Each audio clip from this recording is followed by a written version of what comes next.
Terima kasih teman-teman sudah klik video ini, sudah mampir ke channel ini teman-teman. Kita akan belajar bersama seputar lambung. Barangkali beberapa video-video yang saya sampaikan bermanfaat teman-teman ya. Mohon maaf baru upload lagi videonya. Oke teman-teman, di video kali ini saya akan menanggapi komen dari teman kita Kak Hani Fitri. Komennya di sebelah, silakan disimak teman-teman ya. Ini komennya cukup panjang teman-teman, jadi silakan bisa disimak. Kak Ani Fitri, alhamdulillah bulan puasa kemarin untuk panas dan perih di lambung sudah hilang. Oke, jadi udah mulai membaik ya peradangan lambungnya. Mengganjal di perut pun hampir nggak ada terasa. Sehingga saya pun mulai mencoba makanan-makanan pantangan seperti pedas, santan, kuah kacang, bakso, dan juga minum teh. Saat makan nggak ada reaksi apapun. Namun beberapa hari setelah saya mencoba makanan pantangan, dada saya berasa nggak nyaman, agak sesak, dan mulut panas dalam. Sariawan, sensasi yang muncul itu kebetulan bertepatan dengan jadwal menstruasi saya. Jadi jadwal mensnya ya sama. Saat itu ya, jadi bertepatan istilahnya ada perubahan hormon biasanya. Saya cari-cari di Google ternyata saat menstruasi bisa menyebabkan asam lambung kambuh karena hormon saat menstruasi itu bisa menyebabkan otot LIS melemah. Dan sering minum teh juga menyebabkan otot LIS juga melemah. Gimana menurut Pak Ruby? Terus kira-kira GERD yang dibarengi dengan gastritis bisa sembuh total nggak?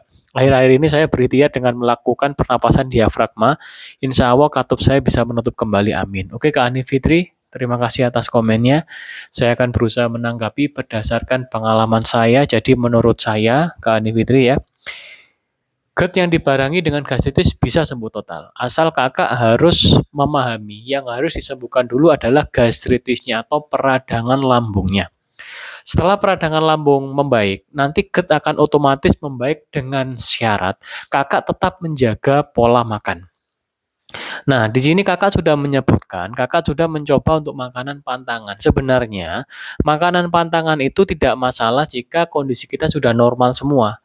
Nah, namun kebanyakan kita ini masih merasakan perbaikan, sudah merasakan perbaikan sedikit. Kita udah mulai ini nih, makan bebas gitu ya. Jadi seperti bakso, kita tahu bakso itu olahan dari dagingnya itu bercampur dengan berbagai macam jenis tepung-tepungan terutama tepung terigu ya. Kita ketahui tepung terigu itu sulit diolah oleh lambung ketika kita mengalami keluhan seputar pencernaan. Gitu ya. Jadi kakak ini makan pedas, santan, kuah kacang ini secara umum kalau panas perih sudah hilang ya, pedas ini aman. Tapi untuk santan itu masih berat diolah. Kemudian untuk kuah kacang itu berlemak juga, berat juga diolah oleh lambung. Bakso juga berat diolah oleh lambung, kuahnya itu berlemak, pentolnya itu istilahnya ultra processed food. Lambung berat juga. Teh juga sama. Teh itu teman-teman ya, dia itu membuat lambung kita ini dia ini memerlukan asam lambung yang kondisi ideal kalau minum teh itu. Jadi jangan minum teh dulu ya. Teh itu kita ketahui memang harus ditahan dulu atau jangan dikonsumsi dulu. Nah, kebetulan kakak bertepatan dengan menstruasi. Memang saat tubuh seorang wanita mengalami jadwal bulanan menstruasi, teman-teman ya, perubahan hormon terjadi. Ya, jadi melemahkan katup LS ya, karena ini umumnya stres itu meningkat.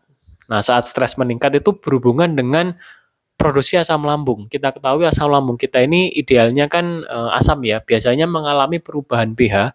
Biasanya itu eh, kita ini makannya ini biasanya loss gitu ya saat menstruasi karena kan agak stres ya. Biasanya kalau stres itu makannya minta ini, minta itu.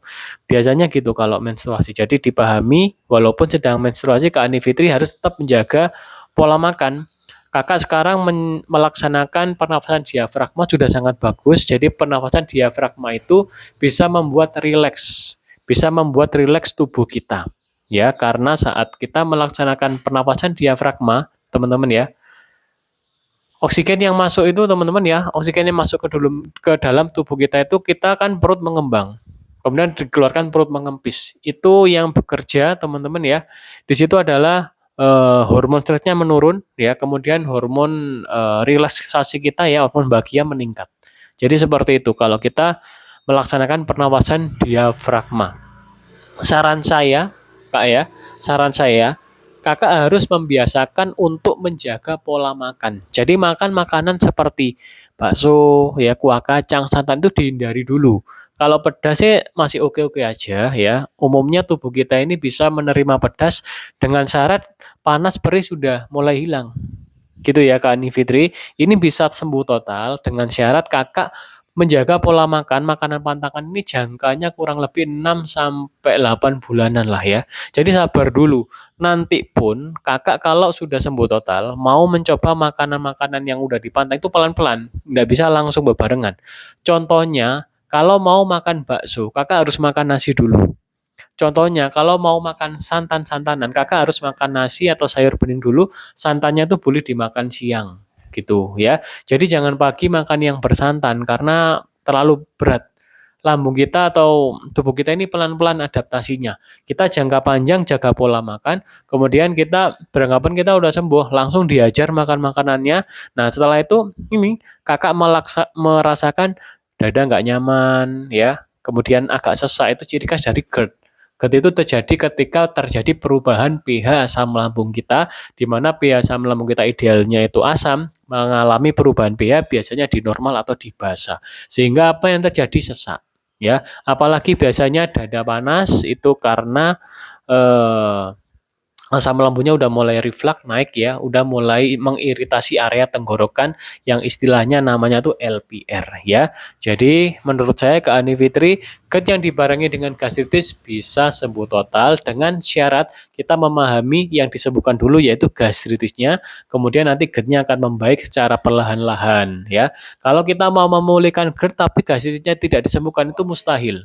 Sangat-sangat mustahil. Kenapa mustahil? Tempat dari asam lambung itu ya masih mengalami peradangan namanya gastritis atau tukak lambung atau luka lambung atau peradangan lambung ya. Nah, peradangan lambung itu harus sembuh dulu. Tempat dari asam lambung kita sendiri ya itu harus tidak ada peradangan. Oleh karena itu, caranya harus menjaga pola makan. Makanan harus dipantang. Beberapa makanan yang dipantang itu yaitu makanan yang diolah oleh lambung kita itu berat. Contohnya makanan bersantan, ultra processed food, makanan asam, makanan pedas, ya. Kemudian apalagi teman-teman? Makanan berpengawet juga, makanan berpewarna enggak boleh juga. Kok banyak Kak pantangannya? Ya memang banyak.